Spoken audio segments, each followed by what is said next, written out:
All right, hey everybody, this is Josh with ESL Connexus, and I want to today I just want to take a minute and talk to the nurturers or the teachers who are using the growing participator approach on my website. This particular program is really fantastic. Just to give you a little bit of my background with the growing participator approach. I lived for about 4.5 years in the country of Jordan in the Middle East, and when I first went, I started learning Arabic in a traditional language learning type of an atmosphere where there was a lot of rote memory, just homework, take stuff home, very traditional language learning method, and I really struggled with it. I know, don't tell anyone, but I'm not a great language learner anyway. And I woke up one day about 6 months after I had moved to Jordan with my wife and realized not only was I struggling with my spoken Arabic, I didn't have any friends. And if you've ever learned a language, you know that having friends that are native speakers is critical to learning a language. Anyway, I got really frustrated with the Arabic program I was in, and I tried several different traditional forms of language learning. I finally heard about this approach called the growing participator approach, which was developed by a linguist named Greg Thompson. And my wife and I ended up doing a 2-week training, teacher training class with Greg Thompson and learned how to use the growing participator approach. And I got to tell you, I fell in love with it. The idea behind the growing is listening and experiencing the words through listening. And just like a child, it hears words first, it listens, and then at some point it tries to start talking. So phase 1A in the growing participator approach, really the growing participator or the student shouldn't even be talking for the first 15 lessons or 150 hours of class. And this is really actually wonderful. It takes the pressure off the growing participator or student to do something they're not ready to do. And it actually really helps the growing participator or the GPA, one, relax and be able to absorb more language quickly. And it also helps them with their pronunciation of words, because if you can hear it right, then it's much easier to say it right. Kind of the methodology behind this. Also, the growing participator approach relies more on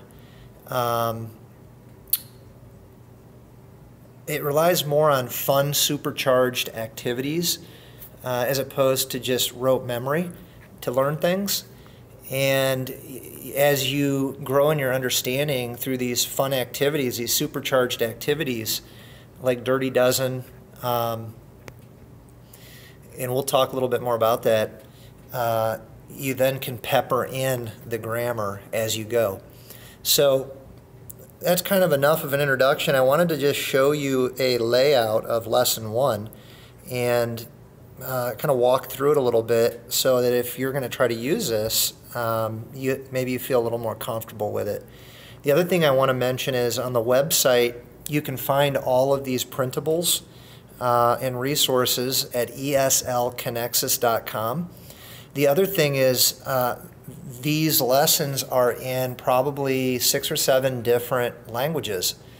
So for example, if you're interested in learning Arabic using this method, you can download all of the lesson plans and resources in the Arabic language. So I think that's wonderful. Anyway, let's jump into lesson 1 and just talk a little bit about it. I'm going to switch the screen. All right, so I'm going to turn this a little, whoop, I'm going to rotate here a little bit, sorry. All right, so I've rotated the device, and hopefully everybody can see what we're doing here. Whoop, it wants me to rotate it. It likes that. Does it like this? Rotate. Well, how about that? It doesn't seem to like that. Okay. Not sure why. Okay. Anyway, here's what a lesson plan looks like for session 1 at a glance. And it gives a little bit of an introduction. Listen, I want to say before you jump into the lessons, there's an introduction to the growing participator approach in the materials on the website. You'll see that under teacher resources. If you're really serious about using this, I highly recommend you read the introduction. But just for phase 1A, session 1, let's take a look. Again, you'll notice, you know what, I'm just going to turn it back around and kind of talk to you about this. It might be easier, but you can kind of see the breakdown here of the lesson. Essentially, it has learning activities, gives you a little breakdown summary, tells you what it's going to be about, and then a description, a more detailed description of how to actually do activity 1. And then it even has over here a list of the materials that you'll need in order to do this. So yeah, let me flip this back around. All right, so in lesson 1, it says here, start with the foundation. It's good for the first day to begin with some of the most foundational vocabulary. You're going to notice in the first 15 lessons that it's primarily using physical objects or pictures of things that are around you. We call it the here and now. Descriptions of ongoing activities and states that are visible to the GP are an extremely important part of early input. It is relatively easy to learn actions in the form of commands. It's important to hear not just eat the bread, but also he is eating the bread. We are eating the carrot, etc. in context where such meanings are actually being expressed. So as you're working with the objects, use these phrases. And before you know it, the students will just be able to use those phrases too, and they'll hear them and recognize what you're saying. And they'll begin to pick up verbs, simple objects. All right. An easy way to do this at this point is to have the nurturer or the teacher and the GPs or growing participators in various combinations do various activities, mainly ones that the GPs already know and the nurturer simply describes them, if that makes sense. However, see the discussion in the introduction where we mention the need for some more creative alternatives. So again, in the introduction, it talks about some different fun things you can do as opposed to just commanding them to do the same thing over and over.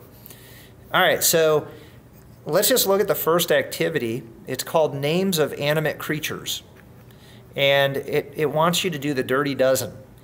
The way this works, let me give you a brief description. The nurturer begins with 2 objects. So you lay one down and say, for example, this is a man. Lay another one down. This is a woman. This is a person. These are people. And then you might ask, where is the man? Where is the woman? And of course, they're going to be pointing at those objects. You can ask questions like, well, as names of items become familiar, new ones are added, one at a time, with lots of repetition. Okay? The pronouns are mixed right in with the nouns. So, for example, where is the boy? Where am I? Where are you? Where is the woman? Where are they? Realize that in many languages, where is a good question for initially learning names of objects.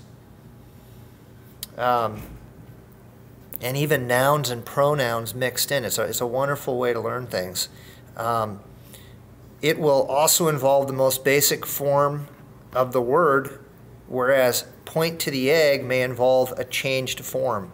So that phrase, where is, seems to work in a lot of different languages. Don't separate the people and the pronouns. Do them as one group of items. So that's key. If you want them to learn pronouns in a natural way, just mix them right in with the people or the animate objects. Now, another key thing you'll notice in the lesson plan, it tells you to, at the end of each activity, it tells you to record. So it's really important that one of the items you have as you're working through the lessons is some type of a recording device. I've used just regular recorder, but can I recommend that you use video? Video recording is much better because they can actually see the picture and hear the words at the same time. We have found that most people have a cell phone that has a recorder on it, so that you can do that. All right, I think that's about it. Again, you can see all of these lessons and an introduction to these lessons at my website, www.eslconnexus.com, and you can see a link to the website down below. Hey, if this video has been helpful, I hope that you'll like the video, and of course visit the website for more useful resources. Thank you very much.